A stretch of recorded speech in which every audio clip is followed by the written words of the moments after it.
আসসালামু আলাইকুম এভরিওয়ান। অভিমানী মন গল্পে 7 নম্বর পার্ট। আর তোমরা যারা প্রমোশন করাতে চাও, হোক সেটা website, apps, page, brand, products বা অন্য কিছু, তাহলে আমাদের ডিসক্রিপশন বক্স এবং কমেন্ট বক্সে দেওয়া নাম্বারে যোগাযোগ করতে পারেন। আমি আপনাদের প্রচারকে সর্বোচ্চ গুরুত্ব দিয়ে কাজ করব। তোমাদের দয়া এবং ভালোবাসায় আমাদের ফ্যামিলি প্রায় 50কে ছুতে চলেছে। এভাবে পাশে থেকো যেন প্রতিদিন নতুন কন্টেন্ট নিয়ে আসতে পারি। আর 50কে উপলক্ষে তোমাদের জন্য কিউএনএ ভিডিও আনতে চলেছি। তো যাও তাড়াতাড়ি গিয়ে পোস্টে তোমাদের মতামতগুলো জানাও, তোমরা কি কি জানতে চাও। তো চলো বেশি কথা না কইয়া গল্প শুরু করা যাক। ঘড়িতে তাকিয়ে দেখি ভোর 5টা বাজে। এখন আর ঘুম আসবে না, যাই ফ্রেশ হয়ে আসি বলে জানালা দিয়ে পাশ দিয়ে যেতেই কারো গলার শব্দ পেলাম। এত ভোরে কে কথা বলছে? রাতে ঘুমাইনি নাকি? কৌতূহলবশত জানালা দিয়ে তাকাতে দেখতে জানালার পাশে গেলাম। জানালা দিয়ে তাকিয়েই দেখি আপু ঘুমাচ্ছে। পাশে আমার আব্বু ও সৎমা বসে আছেন। আব্বুর হাতে একটা কাগজ টাইপের কিছু। আব্বু বলল, আমার যা কিছু আছে তা তো সব আবির ও লাবণ্যরই। আর এই দলিল দিয়ে কি হবে? তোমার আব্বু তো এই দলিলে সবকিছু ওদের দুজনের নামই লিখে দিয়ে গিয়েছেন, আবার তুমিও লিখে দিলে। আমি এগুলো দিয়ে কি করব? বরং আমার সবকিছুই ওদেরকে লিখে দিব। এটা রাখো, তুমি ওরা ঘুম থেকে উঠে আসলে ওদেরকে বুঝিয়ে দিও। সৎমা বলল, আমার আব্বুর বুকে মাথা রেখে একটু কান্না করতেই আব্বু বলল, ভেবো না, ওরা অনেক ভালো।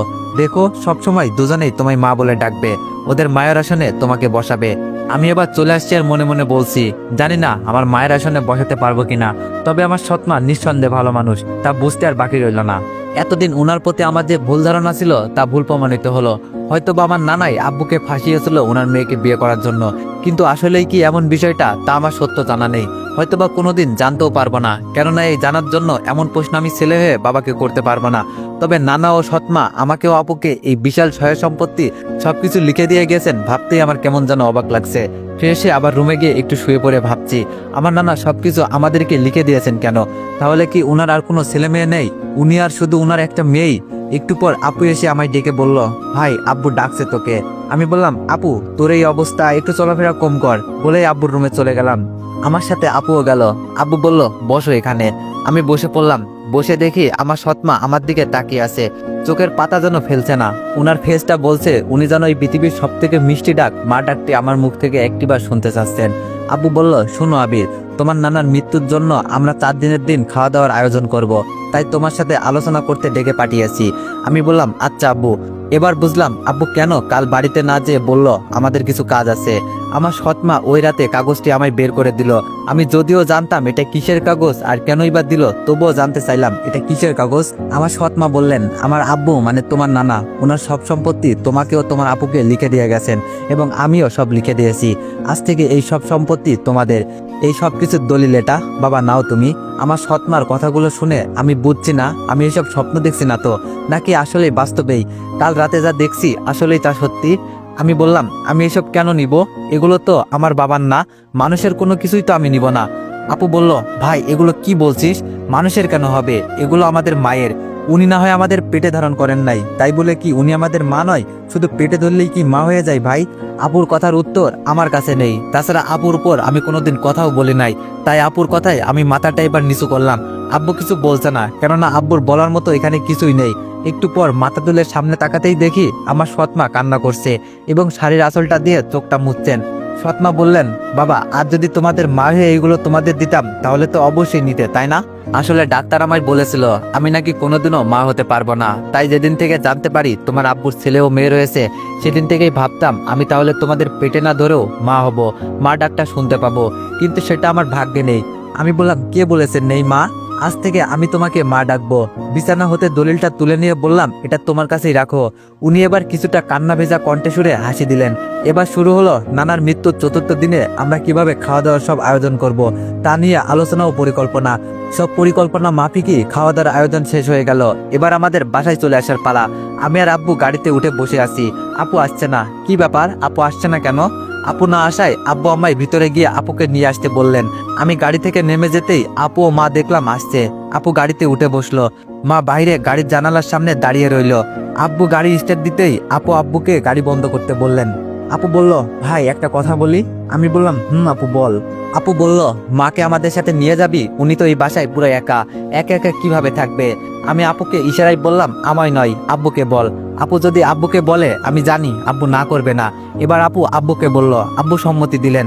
আমি গিয়ে আব্বুর সাথে সামনে বসলাম আর আপু ও মা পিছনে বসলো। আমি ভাবছি জন্মের পর মায়ের আদর পাইনি, কিন্তু আমার ভাগ্য হিসাব লেখা থাকবে সত্যি আমি বিশ্বাস করতে পারছি না।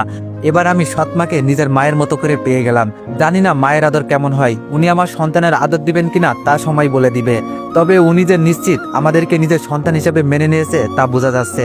বাসায় চলে আসলাম। আমি আমার রুমে এসে একটু ফ্রেশ হয়ে শুয়ে রয়েছি। ব্যস্ততায় অনু অনেকবার ফোন করেছিল, ধরাই হয়নি, তাই অনুকে ফোন করলাম। একবার, দুইবার, তিনবার ফোন দেওয়ার পর অনু এবার ফোনটা ধরলো। অনু অনেক জোরে চেঁচিয়ে বলল, তুই কে রে কুত্তা? কি ব্যাপার, আমি কি রং নাম্বারে ফোন দিয়েছি নাকি? অনু তো আমায় কোনোদিন কুত্তা বলে না, আবার তুইও বলে না। ফোনটা সামনে নিয়ে দেখি, না এটা তো অনুরই নাম্বার। আবার ফোনটা কানে নিয়ে হ্যালো বলতেই, এই তুই আমার সাথে কথা বলবি না, আর কোনোদিনও ফোন করবি না। এবার বুঝলাম এটা আসলে অনুই, চরম রেগে গিয়েছে, তাই এভাবে বলছে। আমি বললাম, অনু আমার কথাটা তো শোনো আগে। অনু বলল, কিছু শোনার মতো নাই। বলেই অনু এবার শুরু করে দিল বাংলা মন্ত্র পড়া। আমি চুপ করে থাকলাম, কেননা আমার একবার হলেও উচিত ছিল অনুকে এইসব বলা। ওটা না 5 মিনিট আমায় মন্ত্র শোনালো বাংলা ভাষায়। আমি বললাম, শেষ হয়েছে তোমার এবার? আমি কিছু বলতে চাই। অনু চুপ করায় বুঝলাম ওর মন্ত্র শোনানো শেষ। আমি বললাম, আমার নানা মারা গিয়েছে, ওনার বাসায় গিয়েছিলাম, তাই ফোনটা ধরা হয়নি। অনু বলল, ও সরি, আমি আসলে বুঝি নাই আবির, আমায় মাফ করে দিও। আমি বললাম, ইটস ওকে। মনে মনে বলছি, গরু মেরে জুতা দান করেছে। তবে অনু তুমি থেকে তুই বলাই বেশ মজা পাইছি, ভালোই লাগছিল। ওকে তুই করেই বলতে বললাম। অনু বলল, আগামী কাল থেকে কলেজ খুলবে, আর রেজাল্টও এই সপ্তাহে দিয়ে দিবে। কলেজে যাবি? আমি বললাম, না তুই যা, আমি 1-2 সপ্তাহের মতো কলেজে যাব না, কিছু কাজ আছে, শেষ হলে তবে যাব। অনুর সাথে অনেকক্ষণ কথা চললো এবং ঘুমিয়ে পড়লাম। এতদিন পর্যন্ত প্রতিদিন সকালে ঘুম ভাঙতো হয় আপুর ডাকে, নয় অনুর ফোনে। কিন্তু আজ ঘুম ভাঙলো আমার সৎ মায়ের ডাকে। সৎমা বললেন, ওঠো, অনেক বেলা হয়েছে, এই নাও কফি, আর কিছু মনে করো না কফিটা ভালো না হলে। আমি উঠে কফির মগটি হাতে নিলাম। উনি আমার বিছানা সহ পুরো ঘরটা গুছাতে লাগলেন। কফির মগে চুমুক দিতেই আজ ছাদটা অন্যরকম লাগছে। প্রতিদিন আপু না হয় আব্বু কফি বানায়, আজ মনে হয় মা বানিয়েছে। তবে কফির স্বাদটা নিয়ে বুঝলাম আব্বু কেন এত সুন্দর রান্না পারেন। আমি বললাম, মা থাক না, এগুলো আমি গুছিয়ে নিব, আপনি যান। সৎমা বললেন, একটা কথা বলবো বাবা। মা বললেন, একটা কথা বলবো বাবা। আমাকে আপনি করে নয়, হয় তুমি করে, না হলে তুই করে বইল। আমি বললাম, আচ্ছা তুমি করে বলবো, কিন্তু কিন্তু কি বলো? আমাকেও যে একটু আগে তুমি করে বলা হলো, তা বলা যাবে না, তুই করে বলতে হবে। মা বলল, আচ্ছা আচ্ছা ঠিক আছে, তাই বলবো। কিছুক্ষণ কথা হওয়ার পর উনি বাইরে গেল। আসলে মায়ের আদরটা কি জিনিস তা আমি আজ একটু বুঝলাম। সত্যি নিজের মায়ের আদর না পেয়ে এমন একজন সৎ মায়ের কাছে এমন মায়ের আদর পাবো তা কোনোদিন ভাবিও নাই। আমি উঠে ফ্রেশ হয়ে সকালের নাস্তা খেতে টেবিলে গেলাম। মা সব পরিবেশন করছে। চেয়ারে বসে সামনে তাকাতেই দেখি আপু একটা চিৎকার করলো। মা ও আমি দৌড়ে আপুর কাছে যেতে মা বলল, তাড়াতাড়ি গাড়ি বের করো, লাবণ্যকে হাসপাতালে নিতে হবে, ও মা হতে চলেছে। আব্বু চেঁচামেচি শুনে দৌড়ে আসলেন এবং গাড়ি বার করলেন। আপুকে নিয়ে হাসপাতালে চলে গেলাম। ডাক্তার আপুকে অপারেশনের জন্য ভিতরে নিয়ে গেল। আমি, আব্বু আর মা বাইরে বসে রইলাম। কিছুক্ষণ পর ডাক্তার বের হয়ে বললেন, অপারেশন সাকসেসফুল, মা ও ছেলে দুজনেই ভালো আছে। ভিতরে গিয়ে সবার আগে আমি ভাগ্নেকে কোলে তুলে নিলাম। মাম্মা দেখি পুরোই রাজকুমার আর পুরোই মাসুদ ভাইয়ের কফি। হাই ভাগ্নে, হাই ভাগ্নে বলায় আমার শরীরে সব কাপড় নষ্ট করে দিল, আমার শার্টে দিল প্রসাব করে। মা এসে ভাগ্নেকে নিয়ে বলল, তুই যা, জামাটা একটু ধুয়ে আয়। জামাটা একটু ধুয়ে ফেলার জন্য ওয়াশরুমে যেতে অনু ফোন করলো। এক হাতে জামাটি ধুচ্ছি আর অন্য হাতে কল রিসিভ করে অনুকে হ্যালো বললাম। অনু বলল, আবির তুমি কোথায় আছো? আমি এখনই তোমার সাথে দেখা করতে চাই। আমি বললাম, এভাবে কেন বলছো, কি হয়েছে অনু? অনু বলল, আব্বু মিতুর ভাই মাসুদ ভাইয়ের সাথে আমার বিয়ে ঠিক করে ফেলেছে আবির। আমি এই বিয়ে করতে পারবো না, আমি হয় তোমাকে বিয়ে করব, না হয় মরবো। অনুর কথা শুনে আমি যেন আকাশ থেকে পড়লাম। অনু এটা কি শোনালো আমায়? আমি এই আনন্দের দিনে এটা শুনবো কল্পনাও করি নাই।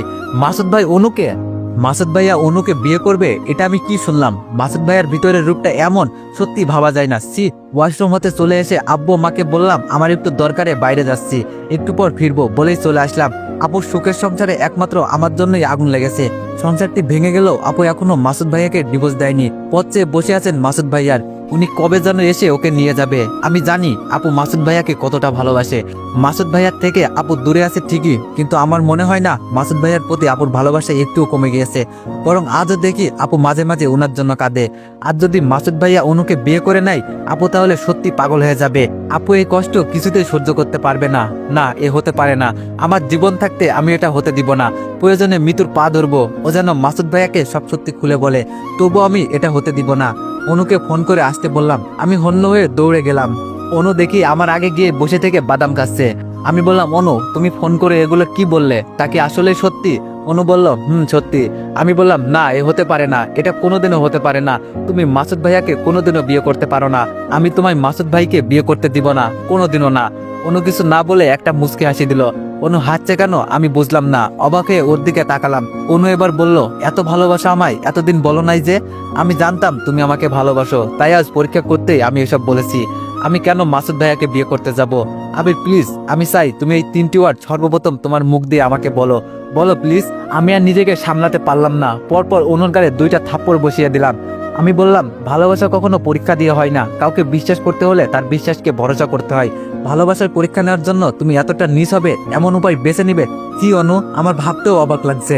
আমি বললাম, সেই এইটুকু থেকে আপু আমায় কোলে পিঠে বাবা মায়ের আদরে বড় করেছে, আর তুমি কিনা পরীক্ষা হিসেবে আমার আপুর ভালোবাসাটাকেই বেছে নিলে।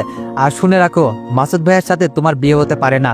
এই কথাটা তোমাকে ভালোবেসে নয়, আমার আপুর সংসার আর তার সন্তানের ভবিষ্যতের কথা মাথায় রেখে বলছি।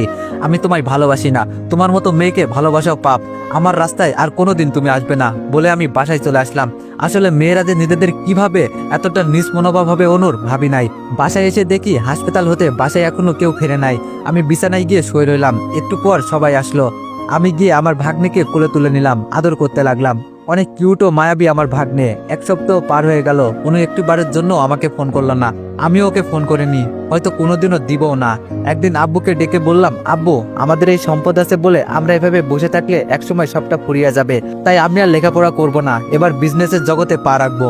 আব্বু আমাকে বলল, আচ্ছা ঠিক আছে। পুরনো ছোট্ট ওয়ার্কশপটি বৃহত্তরে পরিণত করলাম। যেই গার্মেন্টসে আমার আপু কাজ করতো ওই গার্মেন্টসটাকে কিনে বসলাম। মাঝখানে মায়ের সাথে কিছু মনোমালিন্য হলেও অবশেষে আমি রাজি হয়ে গেলাম সবার ইচ্ছায়। একদিন মা বলে বসলো, বাবা, এই বাসা তো আমরা পরিবর্তন করতে পারি, তোমার নানার বাসাটিতে কেউ নেই, খালি পড়ে আছে, আমরা তো ওখানে থাকতেই পারি। সবাই ওই বাসায় থাকলেও আমি থাকতে পারবো না, আমি তা মাকে সাপ সাপ করে বলে দিলাম। এই নিয়ে মায়ের সাথে মূলত কিছুটা মনোমালিন্য হয়, কিন্তু আজ আমিও রাজি হয়ে গেলাম। এই ছোট্ট বাহারটি ভাড়াটে করে দিয়ে নানার বাসায় পাড়ি জমালাম।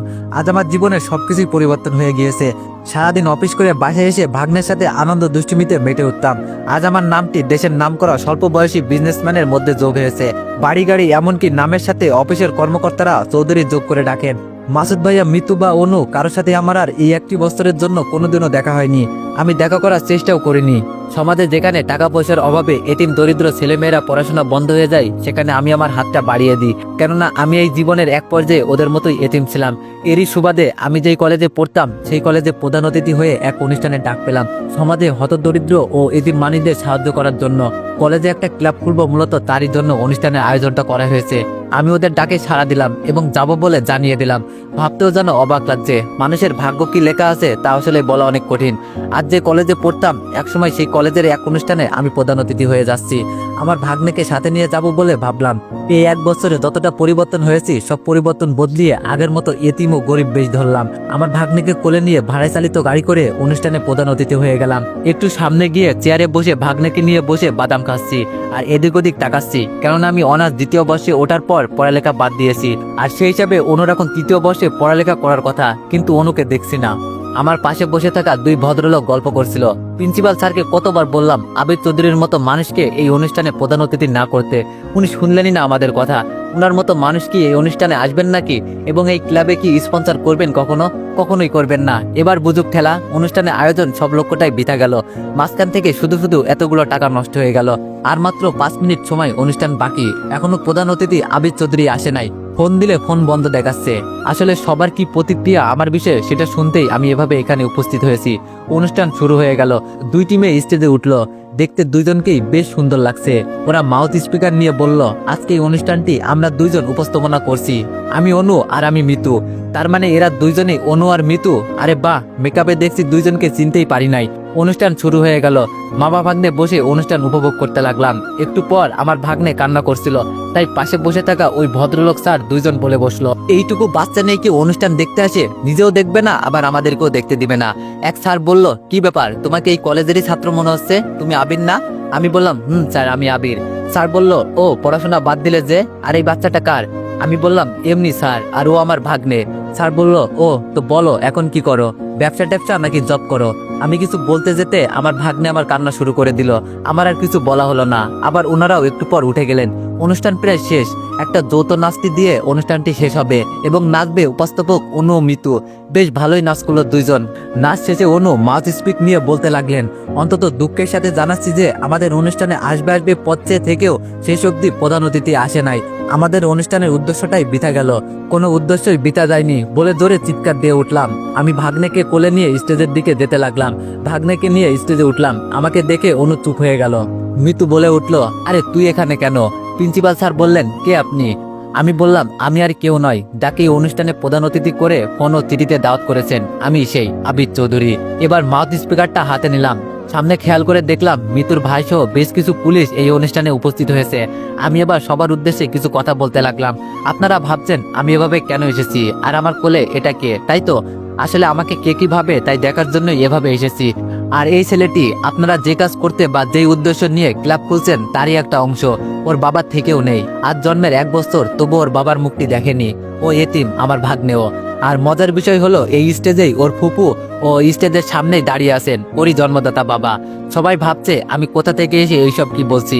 সবাই যাতে বিষয়টা মনোযোগ সহ শুনে এবং বিশ্বাস করে, তাই পকেট হতে 1 লাখ টাকার নগদ একটা বান্ডিল ও আরো 1 লাখে চেক সাইন করে প্রিন্সিপাল স্যারের হাতে দিয়ে বললাম, এই ক্লাবের কাজ যত দ্রুত শুরু করে দিন।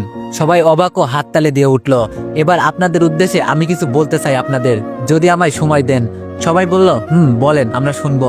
আমি বললাম, আজ এখানে অনেক মেয়ে উপস্থিত আছে, তাদের উদ্দেশ্য করে ও এক নিষ্ঠুর বাবার কাহিনী বলবো আপনাদের। 10 মিনিট শুনবেন কি? সবাই শুনতে চাইলে বলতে লাগলাম।